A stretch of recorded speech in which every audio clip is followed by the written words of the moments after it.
फागुन मस्त महीनवा में भोले बाबा जी अइले भवनवा में। फागुन मस्त महीनवा में भोले बाबा जी अइले भवनवा में।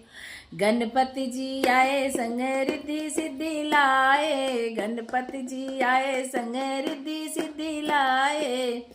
आज मंगल बटेगा आंगनवा में भोले बाबा जी अइले भवनवा में।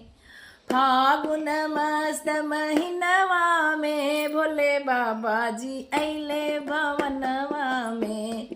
फागुन मस्त महीनवा में भोले बाबा जी अइले भवनवा में। ब्रह्मा भी आए विष्णु भी आए, ब्रह्मा जी आए विष्णु जी आए।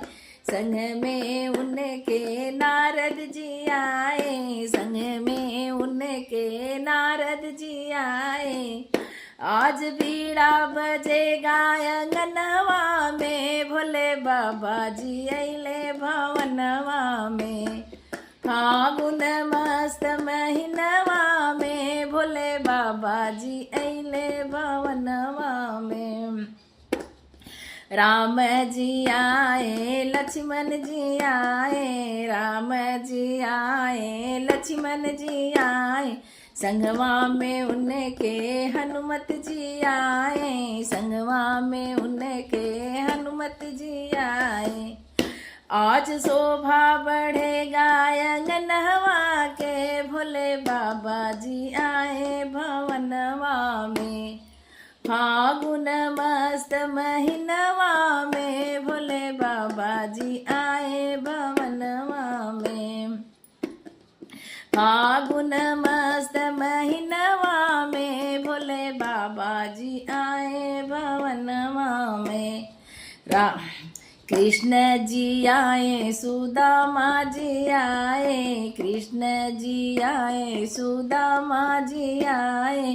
संग में उनके बलदाऊ जी आए, ताली बजावत बलदाऊ जी आए। आज मुरली बजेगी आंगनवा में भोले बाबा जी आए भवनवा में।